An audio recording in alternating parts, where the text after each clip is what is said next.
में 1:30 बजे सिर्फ दूरदर्शन उर्दू पर।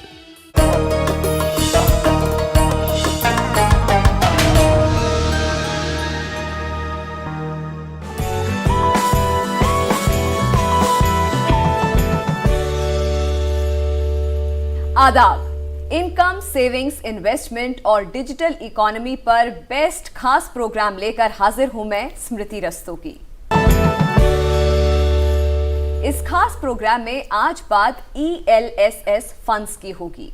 ELSS का मतलब है equity linked saving scheme. Equity linked saving scheme दरअसल टैक्स सेविंग म्यूचुअल फंड है जो इन्वेस्टर को लॉन्ग टर्म में बढ़ती महंगाई के असर को मात देने में मदद करती है। ये tax saving scheme actually equity mutual fund है जिसमें इनकम टैक्स एक्ट के सेक्शन 80C के तहत टैक्स डिडक्शन के साथ 3 साल का लॉक इन होता है। और क्या है इसके फीचर्स और क्या है इसके फायदे, इसी पर बात करने के लिए हमारे साथ आज 2 खास मेहमान जुड़े हैं। जाने माने finance expert doctor Ravi Singh और जाने माने टैक्स गुरु बिमल जैन। आप दोनों का ही इस प्रोग्राम में बहुत बहुत वेलकम है। सबसे पहले बिमल जी, आप ही से शुरुआत करना चाहूंगी। अगर आसान लैंग्वेज में हम समझना चाहें कि ELSS म्यूचुअल फंड क्या है तो आप कैसे समझाएंगे? देखिए, एक simple language, equity linked saving scheme एक प्लान है आपके लिए। अब देखिए, इन्वेस्टर्स कई तरह के होते हैं। कई इन्वेस्टर्स लॉन्ग टर्म इन्वेस्टमेंट करना चाहते हैं, कई मीडियम टर्म, कई शॉर्ट टर्म करना चाहते हैं। कई मार्केट में, शेयर मार्केट में पैसा डालना चाहते हैं पर उनका एक्सपोजर नहीं है, उनको नहीं मालूम किस इक्विटी शेयर में वो इन्वेस्टमेंट करें। उनके पास दूसरे ऑप्शन भी होते हैं, फिक्स्ड डिपॉजिट में डाल दिया, PF में डाल दिया, गोल्ड में डाल दिया, रियल एस्टेट में डाल दिया। तो इस तरह के कई ऑप्शन जब अवेलेबल होते हैं तो हमारा आज का जो टॉपिक है, जो आपने मुझसे पूछा, इक्विटी लिंक्ड सेविंग स्कीम एक तरह का म्यूचुअल फंड है जिसमें आपके पास ऑप्शन होता है कि आप जितना इन्वेस्टमेंट करना चाहें, चाहे वो पीरियड वाइज, चाहे वन टाइम लमसम आप इन्वेस्टमेंट कर सकते हैं। फ़ायदा आपको क्या होता है जब आप इन्वेस्टमेंट करते हैं? SIP एक कॉन्सेप्ट है, सिस्टमेटिक इन्वेस्टमेंट प्लान। इसमें आप क्या करते हैं, आप पीरियड वाइज, आपने मंथली चूज कर लिया या क्वार्टरली चूज कर लिया, आप इन्वेस्टमेंट करते हैं रेगुलर बेसिस पे। तो आप आइडेंटिफाई कर लेते हैं कि एक पर्टिकुलर मैंने ELS स्कीम ली है जो लार्ज कैप को फॉलो करती है या मीडियम कैप को फॉलो करती है, स्मॉल कैप को फॉलो करती है। उसके बेसिस पे रिटर्न एंड रिस्क। आपको एक चीज़ ध्यान रखनी है, जब इक्विटी लिंक सेविंग स्कीम की जब मैं बात कर रहा हूँ तो ये इंपॉर्टेंट हो जाता है कि आप म्यूचुअल फंड के जरिए उस लिस्टेड कंपनी में इन्वेस्टमेंट कर रहे होते हैं जिसमें आप डायरेक्टली एक्सपोजर नहीं लेना चाहते। आप देखिए, स्टॉक एक्सचेंज पर जाइए, आपके पास लार्ज कैप लिस्टेड कंपनी है, स्मॉल कैप भी हैं, मीडियम कैप भी हैं आपके पास। बट अगर तीनों को हम जोड़ दें और एक फंड क्रिएट कर दें आपके लिए और आप उसमें इन्वेस्टमेंट कीजिए, तो जो इन्वेस्टमेंट मैनेजर है वो आपके लिए सारी रिस्क की एनालिसिस करता है और आपको फंड ऑप्शन देता है जिसके अंदर आप अपने हिसाब से, अपनी सहूलियत से इन्वेस्टमेंट करते हैं।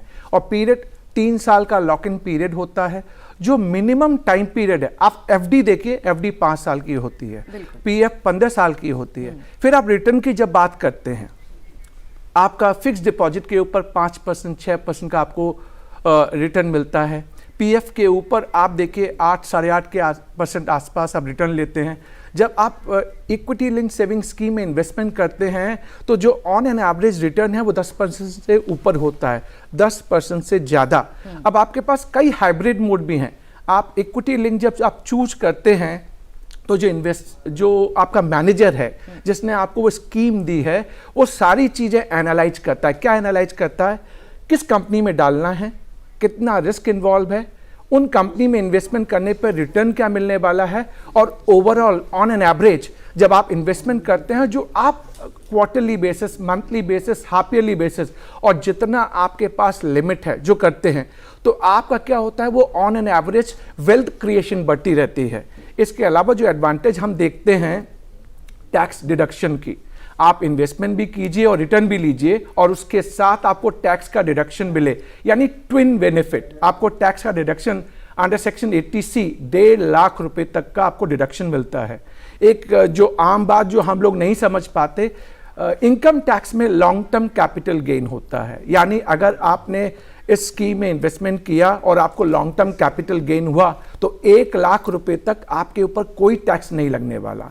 और 1 लाख के ऊपर जब आप 1 लाख तक आपके ऊपर कोई टैक्स नहीं लग रहा, 1 लाख के ऊपर जब आपका टैक्स लगेगा तो 10% का लगेगा। और शॉर्ट टर्म कैपिटल गेन 15% पर टैक्सेबल है। यानी आपके लिए ELSS एक ऐसा बास्केट है जहां पे आप अगर SIP में इन्वेस्टमेंट करेंगे, आपकी रिस्क मिनिमाइज होती है, वेल्थ क्रिएशन होता है, साथ बसाथ आप टैक्स की भी बेनिफिट लेते हैं। ये सारे एडवांटेज एक बास्केट ELSS में आपके पास आते हैं। बहुत अच्छे तरीके से आपने समझाया बिमल जी कि किस तरीके से लॉन्ग टर्म बेनिफिट हो सकता है, और डिटेल में मुझे लगता है जो लॉक इन पीरियड के बारे में आपने समझाया वो भी काफ़ी इफेक्टिव है अगर कोई सोच रहा है ELSS म्यूचुअल फंड में इन्वेस्ट करने के लिए। रवि जी, आपसे पूछूंगी कि PPF जो कि होता है पब्लिक प्रोविडेंट फंड, इसमें और ELSS में जो डिफरेंस है उसको हम कैसे समझेंगे, और क्या ELSS PPF से बेटर ऑप्शन है, आपको लगता है? देखिए, हर एक फंड का एक अलग फ़ायदा है। सबसे पहले तो आपने PPF की बात करें या फिर ELSS की बात करें, NPS की बात करें, तीनों लगभग एक जैसी ही चीज़ें हैं। बस इनमें डिफरेंस सिर्फ इतना है कि जब आप PPF में आप पैसा डालते हैं, पहली बात है आप ये समझ लें कि इसमें कितना पैसा डाल सकते हैं जिसका टैक्स बेनिफिट मिलता है। तो आपको पता चलेगा कि 1.5 लाख रुपए चाहे आप NPS में डालें या फिर आप PPF में डालें या इक्विटी लिंक सेविंग स्कीम में डालें, आपको तीनों में 1.5 लाख का बेनिफिट सीधा सीधा टैक्स में मिलता है। अब सबसे बड़ी बात है कि आप इसको ले कैसे सकते हैं। पहला है कि आप बैंक के थ्रू भी ले सकते हैं, स्टॉक ब्रोकिंग के थ्रू भी ले सकते हैं, यानी जो stock broking firm SEBI registered है आप उनके थ्रू भी ले सकते हैं, और जो म्यूचुअल फंड मैनेज कर रहे हैं आप उनके थ्रू ये ले सकते हैं। अब PPF जो है वो अकाउंट आपका बैंक में खुलता है। उसमें सबसे बड़ी बात है कि PPF अकाउंट में आपका 15 साल का लॉक इन होता है, और आपको जो इंटरेस्ट रेट इस समय मिल रहा है वो 7.1 के आसपास मिलता है। आप 15 साल तक आप अपना फंड को डालते हैं और वो 15 साल के बाद मैच्योर होता है, फिर आपको मिलता है। अब इक्विटी लिंक जो फंड है, जो आपने ELSS की बात की है, ये आपको नाम से ही पता चल रहा है कि ये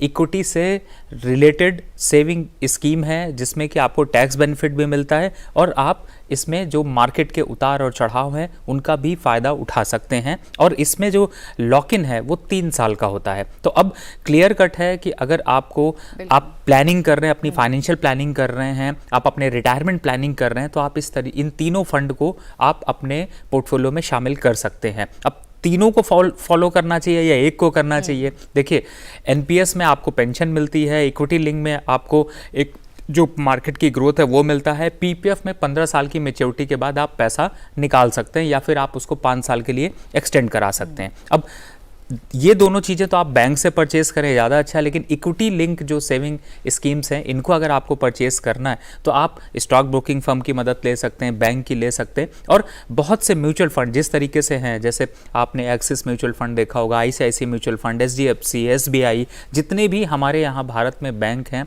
वो लगभग ELSS स्कीम को फॉलो करते हैं और उसके प्रोडक्ट्स को आपको देते हैं।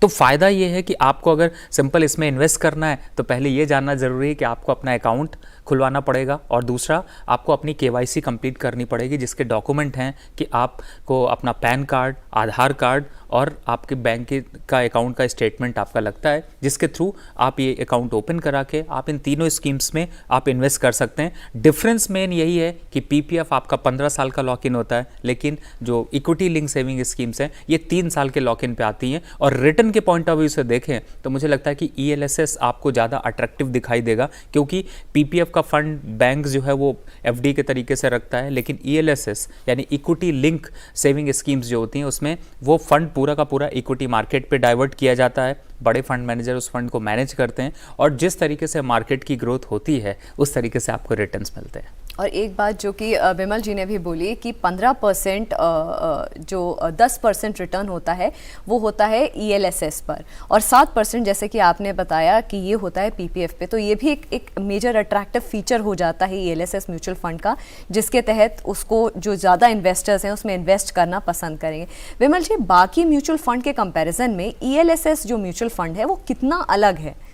देखिए, अभी हम जो डिस्कस कर रहे हैं, फिर से मैं अपने दर्शकों को एक बात कहना चाहूँगा। देखिए, आप शेयर मार्केट देखते हैं, शेयर मार्केट बढ़ता हुआ दिखता है तो आपको लगता है शेयर मार्केट बढ़ रहा है, इसमें प्रॉफिट ज़्यादा है। लेकिन आप स्मॉल इन्वेस्टर्स हैं, आपके पास ज़्यादा पैसा नहीं है, तो आप क्या चाहेंगे? आप एक ऐसी स्कीम चाहेंगे जो आपको आपके सामने प्रेजेंट की जाए और आप उसमें छोटा छोटा अमाउंट जो आपके पास सरप्लस मनी है आप उसको इन्वेस्टमेंट करें। और इन्वेस्टमेंट भी कैसे करें? अपने अनुसार, मंथली, क्वार्टरली, हाफ ईयरली या लमसम अमाउंट जैसा आप चाहते हैं। तो ELSS का जो एडवांटेज, सबसे बड़ा एडवांटेज जो हम सब देखते हैं, लॉक इन पीरियड 3 साल का, यानी 3 साल बाद आप अपना पैसा निकाल सकते हैं। आप किसी और इन्वेस्टमेंट की बात कर लीजिए, मैंने FD की बात की 5 साल, PPF की बात की 15 साल, और जब हम रिटर्न की बात करते हैं तो हम शेयर मार्केट को देखते हैं। शेयर मार्केट में जब बढ़ता हुआ देखते हैं तो हमें भी लगता है कि हम भी कुछ इन्वेस्टमेंट करें और हम भी उस पर रिटर्न ऑन इन्वेस्टमेंट हमें भी मिले। तो जब फंड मैनेजर आपके पास एक स्कीम लेके आता है जिसको हम ELSS बोलते हैं, इक्विटी लिंक सेविंग स्कीम बोलते हैं, तो वो क्या करता है? वो आपके लिए प्लानिंग करता है कि इस पर्टिकुलर स्कीम के अंदर मैं ये लार्ज कैप की कंपनी है या मीडियम कैप की कंपनी है, इसमें इन्वेस्टमेंट करूंगा। तो आपका जो रिस्क फैक्टर है, क्योंकि आप स्मॉल इन्वेस्टर्स हैं तो आपको ये नहीं मालूम होता कि रिस्क कहां कहां है, फंड मैनेजर आपके लिए पहले से एनालाइज कर लेता है। और इक्विटी लिंक सेविंग स्कीम इसलिए स्पेसिफिक और स्पेशल है क्योंकि इसके अंदर जो इन्वेस्टमेंट हो रहा है वो इक्विटी शेयर्स में हो रहा है, लिस्टेड कंपनी में हो रहा है। यानी अगर लिस्टेड कंपनी के शेयर्स के भाव बढ़ रहे हैं तो आपकी जो नेट एसेट वैल्यू है वो ELSS की वो भी बढ़ती रहती है। तो आपके लिए एडवांटेज क्या हो जाता है जब आप ELSS एक एज एन ऑप्शन देखते हैं, comparing other mutual fund scheme जो भी आपके पास है, डेट फंड भी आपके पास मार्केट में है। तो आपको देखना पड़ेगा आप अपने फंड को सिक्योर चाहते हैं या रिस्क ओरिएंटेड चाहते हैं, या आप रिटर्न ज़्यादा चाहते हैं या कम चाहते हैं। तो कई बार हमें बैलेंस करना पड़ता है अपने आप को, अपने जजमेंट को, अपने डिसीजन को। तो बैलेंस करने के लिए जहां रिटर्न अच्छा हो, रिस्क भी एक लेवल तक आप बियर कर पाएं, और over a period of time जहां लॉक इन 3 साल का हो और आपको इन्वेस्टमेंट पे रिटर्न अच्छा मिले, तो ELSS become different, unique and specific, special one comparing other scheme available in the market. ये तो बात हो गई विमल जी इन्वेस्टर्स के पॉइंट ऑफ व्यू से, मगर हम इकोनॉमी की जब हम बात करते हैं रवि जी, तो अगर एक इन्वेस्टर गोल्ड में इन्वेस्ट कर रहा है, प्रॉपर्टी में इन्वेस्ट कर रहा है और ELSS में इन्वेस्ट कर रहा है, म्यूचुअल फंड ELSS में इन्वेस्ट कर रहा है, तो इमीडिएट या लॉन्ग टर्म अगर हम देश की इकोनॉमी की बात करें तो क्या सस्टेनेबिलिटी देखते हैं उस एस्पेक्ट पे? देखिए, बहुत अच्छा सवाल है। मैं इसको इन्वेस्टर से जोड़ता हूँ। आज का समय जो है, मैं एक एग्जांपल आपको बताना चाहूँगा। सिंपल, एक आप इन्फ्लेशन जो एक सबसे बड़ा डर है आज के समय में, वो इस वजह से है कि इन्फ्लेशन का मतलब सिर्फ इतना होता है कि जो आज आप खरीद रहे हैं चीज़ों को, वो आगे इन्फ्लेशन जितने % भी होगा उतने % वो महंगा होता जाएगा। एक एग्जांपल से समझिए, मैं 2002 का अगर एग्जांपल एक लेता हूँ, जिस समय आप ब्रेड खरीदते थे तो उस समय आपको ब्रेड मिलती थी 10 रुपए की, और आज ब्रेड मिलती है 25 से 35 रुपए की। दूध आप खरीदते थे उस समय 25 से 30 रुपए लीटर, आज खरीदते हैं आप 55 से 70 रुपए लीटर के बीच में। अब इसी तरीके से उस समय की चीजें और आज की चीजों में जो इन्फ्लेशन ये आता है वो चीजों को महंगा करता है। तो सबसे पहले जो हम कुछ भी ना करें तो भी हमारा पैसा जो है वो हमारी जो आसपास की चीजें हैं वो महंगी हो जाएंगी।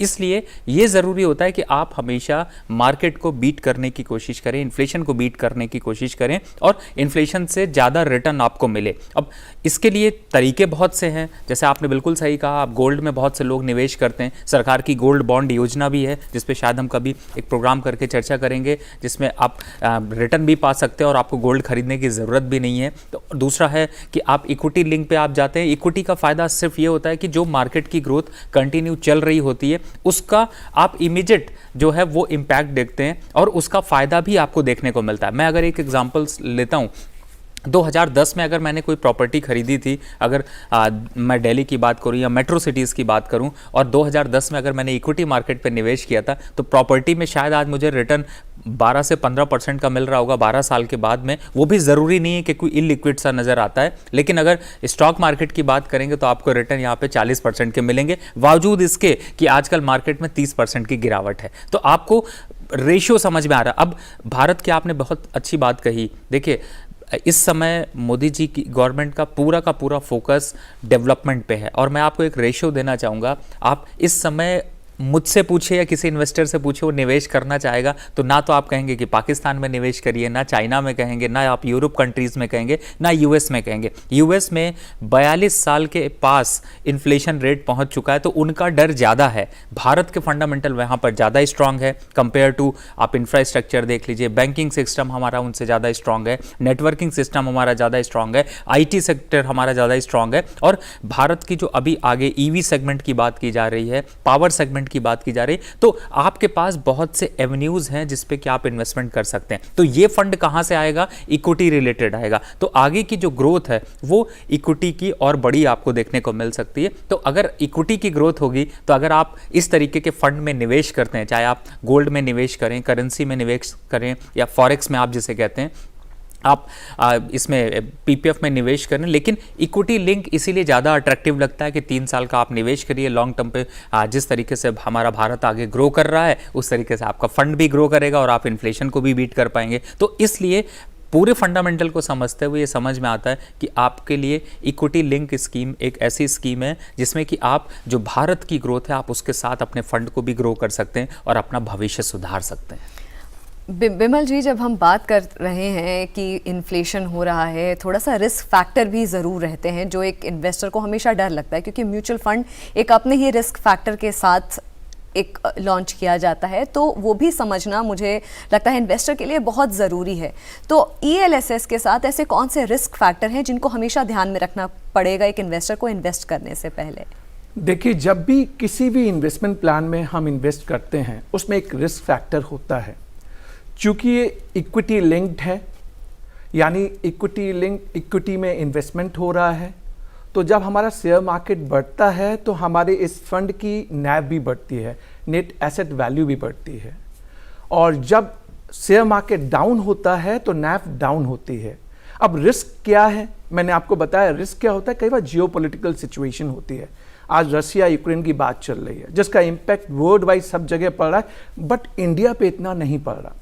हमारा शेयर मार्केट सस्टेन कर रहा है और जितने भी प्रेशर, इंटरनेशनल प्रेशर आ रहे हैं, उसको बियर कर रहा है। तो जब रिस्क की हम बात कर रहे होते हैं तो सबसे पहले एक इन्वेस्टर्स को क्या देखना चाहिए? जब आप इन्वेस्टमेंट करना चाहते हैं तो सबसे पहले आप सारे ऑप्शन देखिए कि आप किस ELS स्कीम में जाना चाहते हैं, आपकी चॉइस क्या है। मैं आपको एक गुरु मंत्र आज देना चाहूँगा। देखिए, जब आप इन्वेस्टर्स हैं और आपके पास 10,000 रुपये, 20,000 रुपये सरप्लस मनी है, तो सबसे पहले आप डेटा एनालिसिस, बहुत ज़्यादा कुछ नहीं करना, सारा डेटा आपके पास आपके लैपटॉप पे रेडीली अवेलेबल है। आप देखिए कौन सी स्कीम आपको कितना रिटर्न दे रही है ऑन एन एवरेज, 3 साल, 5 साल, 8 साल, 10 साल पे देख लीजिए, तो आपको समझ में आ जाएगा कि स्कीम में रिस्क कितना है और आपकी अपनी एपेटाइट, रिस्क लेने की कैपेसिटी कितनी है। जैसा कि अभी हम इन्फ्लेशन की बात कर रहे थे, तो ये बहुत इंपॉर्टेंट पॉइंट हो जाता है। जब मेरी इन्फ्लेशन 7% है, तो इसका मतलब मेरा जो पैसा है वो 7% से टूट रहा है। यानी आने वाले टाइम में मैं कोई भी बाइंग ऑफ गुड्स और सर्विसेज करूंगा, अगर आज 100 रुपये है और 7% से इन्फ्लेशन चलेगा तो कल 107 रुपये लगेंगे मुझे। यानी मुझे हर हाल में इस 100 रुपये को 107 रुपये पे लेके आना है। तो आपको ऑलवेज प्लान करना पड़ेगा इन्वेस्टमेंट के ऑप्शन। मैं एक बात सबसे कहना चाहूँगा कि कभी भी आप एक ही जगह पे पैसा मत डालिए। एक बास्केट में आपके पास मल्टीपल ऑप्शन होते हैं, अपने फंड को प्लान कीजिए। रिस्क डेफिनेटली है, मैं मना नहीं कर रहा, but over a period of time. अब देखिए, अब जब आप ELSS की भी बात कर रहे हैं, इसमें 2 ऑप्शन है। आप डिविडेंड ऑप्शन पे भी जा सकते हैं और आप री इन्वेस्टमेंट मॉडल पे भी जा सकते हैं। तो आपकी चॉइस है कि आप पीरियड वाइज डिविडेंड लेना चाहते हैं या री इन्वेस्ट करना चाहते हैं। तो कई बार हमें चीज़ों को एनालाइज करना पड़ता है, बट फंड मैनेजर आपको सारी इंफॉर्मेशन ला के देता है, आपके टेबल पे, आपके लैपटॉप पे अवेलेबल होती है। तो रिस्क आपको क्या ध्यान रखना है? मेरे लॉक इन 3 साल का है, यानी 3 साल तक ये पैसा मुझे वापस नहीं मिलेगा। दूसरी रिस्क इसमें क्या हो सकती है कि कितना रिटर्न दे रहा है, क्या मेरे इन्फ्लेशन के रेट को उससे ज़्यादा रिटर्न दे रहा है। डेफिनेटली मेरे पास अदर ऑप्शंस अवेलेबल है, फिक्स्ड डिपॉजिट है, PF है, गोल्ड है, तो इसमें रिटर्न मुझे कितना मिला और कितनी कंपनियां अवेलेबल हैं। हर कंपनी के जो रिटर्न है वो डिफरेंट होते हैं। हर कंपनी की जो रिस्क एक्सपोजर है वो डिफरेंट होते हैं, यानी आपको वो जो एनालाइज करना है, जो उनका डेटाबेस अवेलेबल है, आप जाइए, सारी चीजें कंपैरिजन आप कर सकते हैं, आपको आइडिया लग जाएगा कहाँ कहाँ कितना रिस्क फैक्टर है।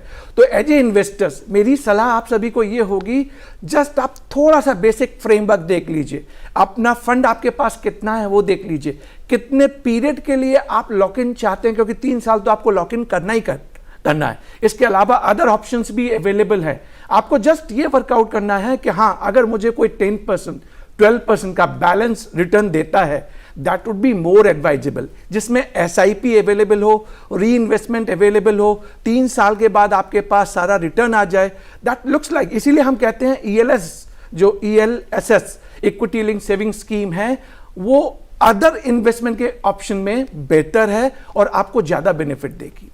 जिस तरह के अभी हम पीरियड में रवि जी रह रहे हैं, उस वक्त ये समझना बहुत ज़रूरी है कि जैसा कि अभी विमल जी ने भी बोला कि इन्वेस्टमेंट क्यों करनी चाहिए, क्यों ज़रूरी है इन्वेस्टमेंट, क्यों हमें अपना पैसा बचाना चाहिए, फंड्स में से एक ऐसा पार्ट निकाल देना चाहिए जिसको हमको मैनेज करके बाकी का जो परसेंटेज हमारा है उसको हम अपने जो एवरीडे लाइफ है, एवरीडे यूसेज है, उसमें हम यूज़ कर सकते हैं। ऐसे में इन्वेस्टमेंट का महत्व समझना बहुत ज़रूरी है, खासकर मिलेनियल जनरेशन जो है उनके लिए, क्योंकि अमूमन लोगों के अंदर ये मन आ जाता है कि चलो पैसा मिला है, अब हमने पैसा कमाना शुरू किया है तो हम इसको खर्च कर देते हैं। फिर जब बात आ जाती है इन्वेस्टमेंट की, उसमें वक्त लग जाता है समझना कि कौन सा इन्वेस्टमेंट सही है। तो आपको क्या लगता है, पहला मेरा सवाल ये रहेगा, कौन सी उम्र में इन्वेस्टमेंट करना शुरू कर देना चाहिए? क्योंकि म्यूचुअल फंड आजकल एक ऐसी चीज़ है जो बहुत आसानी से लोगों को समझ में भी आती है, उसके लिए काफ़ी एक अवेयरनेस भी फैलाई जा रही है। हालांकि जैसा कि अभी विमल जी ने बताया कि उसके रिस्क अपनी जगह पे, रिस्क फैक्टर तो हर चीज़ में होते हैं, बट कितनी इंपॉर्टेंस है इन्वेस्टमेंट पर्सपेक्टिव से उसका एक अलग महत्व है। और फाइनेंशियल एक्सपर्ट्स, फाइनेंशियल मैनेजर्स कितने ज़रूरी, क्योंकि उनको लेकर के काफ़ी आजकल बात चल रही है कि आप जिनको फंड मैनेजर कहते हैं, फाइनेंशियल एक्सपर्ट्स होते हैं, फंड मैनेजर्स होते हैं, उनकी कितनी ज़रूरत है इस वक्त? बहुत अच्छा सवाल है, क्योंकि एक आम आदमी के ये सवाल बिल्कुल आपने ऐसे पूछे हैं जो बेचारे कंफ्यूज रहते हैं कि हमें क्या करना चाहिए। देखिए, मैं इसका एग्जांपल ऐसे देता हूँ, पहले ये देता हूँ कि फ़ंड मैनेजर ज़रूरी क्यों है। जिस तरीके से आप जब बीमार होते हैं, आपको डॉक्टर की ज़रूरत पड़ती है, आपको कोई अगर आगे कोई परेशानी होती है, कोई विवाद होता है, आप परेशानी में जाते हैं तो आप वकील के पास जाते हैं। और इसी तरीके से जब आपको अपने पैसे को बढ़ाना है, अपने जो लाइफ है उसको लग्जरी आपको जीना है, तो आपको एक फाइनेंशियल एक्सपर्ट की ज़रूरत होती है। इसलिए ये एक कंपलसरी हो गया है कि आप एक फाइनेंशियल एक्सपर्ट को ज़रूर अपनी लाइफ में रखें और अपने कंसल्टेंट में रखें, जिससे कि वो आपको सही टाइम पे सही एडवाइस दे सके, जिसमें आप जो इन्फ्लेशन है उसको आप बीट कर सकें। अब दूसरा जो आपका सबसे इम्पॉर्टेंट फैक्टर है कि किस एज में शुरू करना चाहिए और किस तरीके से हम अपनी प्लानिंग कर सकते हैं। देखिए, जो जितनी जल्दी शुरू करता है वो उतना बड़ा गेन पाता है। आपने कहा कि बहुत से लोग अभी सैलरी पाते हैं और खर्च करना शुरू कर देते हैं। देखिए, आज के समय में अगर आपको लग्जरी लाइफ जीनी है तो आपको अपनी खुद की प्लानिंग ज़रूरी है। इससे समझिए, जब आप आज नौकरी कर रहे हैं, कल आप शादी करेंगे, आपके बच्चे होंगे और साथ में फिर आप घर खरीदेंगे, फिर आप कार खरीदेंगे, फिर आप लास्ट में जब आप रिटायरमेंट हो जाएंगे, रिटायर जब आप होंगे तो उसके बाद आपको फिर फंड की ज़रूरत पड़ेगी, आपके मेडिकल खर्चे हर महीने बढ़ जाएंगे। तो अगर आप आज इन सवालों को समझ लेते हैं और आज से आप इस चीज़ की प्लानिंग करते हैं तो आपकी ज़िंदगी जब आप इस दुनिया से जाएंगे तो आप एक लग्जरी लाइफ बिता के जाएंगे और आप अपने पीछे एक फाइनेंशियल प्लानिंग छोड़ के जाएंगे जो आपकी जनरेशन को आगे बढ़ाएगा। तो मुझे लगता है कि जितनी जल्दी आप स्टार्ट करते हैं इन्वेस्टमेंट, उतना बड़ा रिटर्न आप पाते हैं। और हमेशा प्लानिंग इसी चीज़ की करनी चाहिए कि आप जो आज आपको के लिए जो चीज़ें मिल रही हैं वो आगे शायद इस रेट पे नहीं मिलेंगी। तो ये ज़्यादा ज़रूरी है कि आप अपने जो ये हम आपका पैसा बोलता है प्रोग्राम है कि हम इस तरीके के जो एवेन्यूज़ हैं इन्वेस्टमेंट के वो लेके आते हैं जो कि आप आराम से सो सकते हैं, लेकिन आपका पैसा हमेशा बोलता रहेगा और आपका इन्वेस्टमेंट हमेशा बढ़ता रहेगा। तो मुझे ऐसा लगता है कि शायद इन्वेस्टमेंट करना ज़्यादा ज़रूरी है आपके अपने फाइनेंशियल गोल को अचीव करने के लिए। बहुत अच्छी बात और बहुत सिंपल लैंग्वेज में रवि जी आपने हमें समझाया है। विमल जी, क्योंकि अब शो हम ख़त्म करने वाले हैं, क्लोज़ करने वाले हैं, तो आखिरी सवाल मैं आप दोनों से लेना चाहूँगी। ELSS में हर साल इन्वेस्ट करता है अगर इन्वेस्टर, तो मैक्सिमम टैक्स बेनिफिट कितना एक्सपेक्ट करना चाहिए? देखिए, मैक्सिमम इनकम टैक्स में हम सब के लिए ATC के अंदर 1.5 लाख रुपए है, पर 1.5 लाख एक बास्केट है। इस बास्केट में बहुत सारी चीज़ें आती हैं। ELSS आ गया, PF आ गया, आपका स्कूल फीस आ गई, आपकी LIC पॉलिसीज़ आ गई। तो आपको प्लान करना है कि आप कितना सरप्लस फंड आपके पास अवेलेबल है जिसको आप इन्वेस्ट करना चाहते हैं। 1.5 लाख की आपकी ATC की बेनिफिट आपको मिली है, बट क्या इनकम टैक्स की बेनिफिट को देख के हमें इन्वेस्टमेंट करना चाहिए? शायद हमारा सोचना गलत हो जाएगा। इन्वेस्टमेंट की जो आपको ये डिडक्शन मिली है ATC के अंदर, वो आपको एक एडवांटेज तो देती है 1.5 लाख रुपए तक, लेकिन अगर उसके ऊपर आपको इन्वेस्टमेंट करना है तो आप नहीं करेंगे। बिल्कुल करना चाहिए। एंड क्यों करना चाहिए? मैंने आपको जैसा बताया कि अगर लॉन्ग टर्म कैपिटल गेन है, 1 लाख तक आपके ऊपर कोई भी टैक्स नहीं लगेगा, उसके ऊपर 10% का लगेगा। आप सोचिए, अगर आपकी इनकम 10 लाख, 20 लाख, 30 लाख रुपए है और लॉन्ग टर्म कैपिटल गेन आपको होता है, तो आप नॉर्मल स्लैब रेट जो इनकम टैक्स में होती है वो एप्लीकेबल नहीं होता आपके लिए। फिर आपको 10% देना है और 1 लाख तक आपके ऊपर कोई भी टैक्स नहीं लगा। तो आप ये देखिए, जब हम टैक्स की बात करते हैं, टैक्स डिडक्शन एक एडवांटेज है, पर टैक्स डिडक्शन की वजह से मैं इन्वेस्टमेंट करूंगा, ये सोचना जरा गलत हो जाएगा। यानी आप इन्वेस्टमेंट कीजिए, और जैसा कि हम सब कहते हैं कि पैसा बोलता है, पैसा ही बोलता है। और इसको ध्यान में रखना है कि जब मेरे पास सरप्लस मनी है तो घर पे उसे आइडियल नहीं रखना है, उसे इन्वेस्ट करना है। ऑप्शन आपके पास सारे अवेलेबल होते हैं। हमने ये बताया कि ELSS के अंदर, इक्विटी लिंक सेविंग स्कीम के अंदर आपको जो ऑप्शंस हैं, जो बेहतर ऑप्शंस हैं comparing other investment plan, along side 1.5 lakh रुपए तक का जो मैंने समरी आपको दी, वो इनकम टैक्स के बेनिफिट आपको मिलेगी। बहुत खूब आपने समझाया। रवि जी, लॉन्ग टर्म और शॉर्ट टर्म लिक्विडिटी को देखते हुए आप इन्वेस्टर को क्या सुझाव देंगे? देखिए, लॉन्ग टर्म हो या शॉर्ट टर्म हो, सिंपल है कि आप सिर्फ टैक्स के बेनिफिट के लिए निवेश ना करें, अपनी लाइफ के गोल को अचीव करने के लिए निवेश करें। क्योंकि आप लॉन्ग टर्म पे इसलिए कहा जाता है क्योंकि आज के समय में इन्फ्लेशन जिस तरीके से बढ़ रहा है, आपको शॉर्ट टर्म में वॉलेटिलिटीज़ ज़्यादा देखने को मिलती है, यानी उतार और चढ़ाव बहुत बड़े होते हैं। और अगर आप शॉर्ट टर्म निवेश करते हैं तो आपको ये डर हमेशा सताता रहता है कि आपका पैसा कम हो रहा है या फिर आपका नुकसान हो सकता है। तो इसीलिए हमेशा ये कहा जाता है कि आप लॉन्ग टर्म प्लानिंग करके चलें। और आपको मैं एक लास्ट में चलते चलते एक बात बताना चाहूँगा कि हम लोग जब कभी भी ऐसा होता है कि कहीं से हमारे पर्स में या हमारे बैग में, या हम कहीं टूर पे गए और एक बैग ऊपर रख दिया, और साल 6 महीने बाद जब निकालते हैं और उसमें से अगर कहीं से 100-200 के करारे नोट निकल आते हैं, तो जो खुशी मिलती है वो ऐसा पैसा अपना ही होता है, लेकिन वो खुशी उस समय इसलिए देता है क्योंकि आपके उससे एक्सपेक्टेशन नहीं होती। इसीलिए इन्वेस्टमेंट ही ज़रूरी होती है कि आप इन्वेस्टमेंट करके भूल जाइए। जब आपको ज़रूरत होगी और आपको याद आएगा कि हाँ हमने इन्वेस्टमेंट किया था, तो वो पैसा अपने आप आपको वो सुविधाएँ और सुख सुविधाएँ आपको खरीदने की क्षमता देगा, जिससे कि आपको सेटिस्फैक्शन मिलेगा और आपके गोल अचीव हो सकेंगे। इसलिए लॉन्ग टर्म निवेश करने की रणनीति हमेशा बनाकर रखिए। Thank you so much Bimal ji, thank you so much Ravi ji. और आज का शो बहुत इफेक्टिव रहा ये समझाने में कि ELSS म्यूचुअल फंड क्या है, उसके फीचर्स ऐसे यूनिक क्या हैं, क्यों इन्वेस्टर को इन फंड्स में इन्वेस्ट करना चाहिए, कितना डिफरेंट है ELSS म्यूचुअल फंड और बाकी म्यूचुअल फंड के कंपैरिजन में, लॉन्ग टर्म और शॉर्ट टर्म गेन्स क्या है, मार्केट इकोनॉमी पे क्या असर पड़ता है जब हम गोल्ड, प्रॉपर्टी और ELSS फंड्स में, म्यूचुअल फंड्स में इन्वेस्ट करते हैं। Thank you so much once again gentleman. और पैसा बोलता है कि इस कड़ी में फिलहाल इतना ही। आप अपनी राय और सजेशन हमें इस ईमेल पर भेज सकते हैं। इसके लिए हमारी ईमेल आईडी है ddurduspecials@gmail.com। इसी के साथ हमारी पूरी टीम को दीजिए इजाजत। आदाब।